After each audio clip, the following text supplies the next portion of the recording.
എന്തായിരുന്നു ആദിപാപം? ബൈബിളിന്റെ ഉത്തരമെന്താണെന്ന് നോക്കാം. ആദാമും ഹവ്വയുമായിരുന്നു പാപം ചെയ്ത ആദ്യത്തെ മനുഷ്യർ.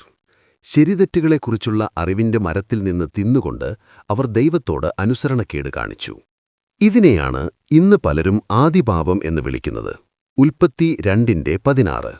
ആ മരത്തിലെ പഴം ആദാമും ഹവ്വയും കഴിക്കാൻ പാടില്ലായിരുന്നു. കാരണം അത് ദൈവത്തിന്റെ അധികാരത്തെ, അതായത് ശരിയും തെറ്റും ഏതാണെന്ന് തീരുമാനിക്കാനുള്ള ദൈവത്തിന്റെ അവകാശത്തെയാണ് സൂചിപ്പിച്ചിരുന്നത്. ആദാമും ഹവ്വയും ആ മരത്തിലെ പഴം കഴിച്ചപ്പോൾ ശരിയും തെറ്റും ഞങ്ങൾ തന്നെ തീരുമാനിച്ചോളാം എന്നാണ് ഫലത്തിൽ അവർ ദൈവത്തിന്റെ അധികാരത്തെ തള്ളിക്കളഞ്ഞു. ആദിപാപം ആദാമിനെയും ഹവ്വയെയും ബാധിച്ചതെങ്ങനെ?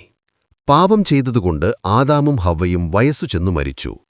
ദൈവവുമായുള്ള സൗഹൃദവും നല്ല ആരോഗ്യത്തോടെ എന്നെന്നും ജീവിക്കാനുള്ള അവസരവും ആണവർ നഷ്ടപ്പെടുത്തിയത്. ഉൽപ്പത്തി 3:19. ആദിപാപം നമ്മളെ ബാധിക്കുന്നതെങ്ങനെ?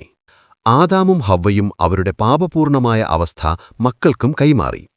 അത് മക്കൾക്ക് മാതാപിതാക്കളിൽ നിന്ന് ജനിതക തകരാറുകൾ കൈമാറിക്കിട്ടുന്നതുപോലെയായിരുന്നു.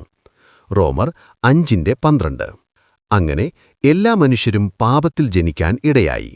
അങ്ങനെ കൈമാറിക്കിട്ടിയ പാപം അഥവാ അപൂർണത കാരണം നമ്മൾ രോഗികളാകുകയും വാർദ്ധക്യം പ്രാപിക്കുകയും മരിക്കുകയും ചെയ്യുന്നു.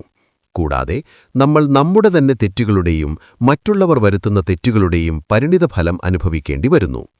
യാക്കോബ് 2:2. ആദിപാപം, അതിന്റെ ഫലങ്ങളിൽ നിന്ന് നമുക്ക് മോചനമുണ്ടോ? ഉണ്ട്. നമുക്ക് പാപപരിഹാരത്തിനുള്ള ബലിയായി യേശു മരിച്ചു എന്നാണ് ബൈബിൾ പറയുന്നത്.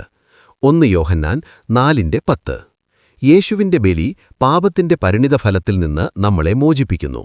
കൂടാതെ ആദാമും ഹവ്വയും നഷ്ടപ്പെടുത്തിയ ആരോഗ്യത്തോടെ എന്നേക്കും ജീവിക്കാനുള്ള അവസരവും അത് തുറന്നു തരുന്നു. യോഹന്നാൻ 3:16.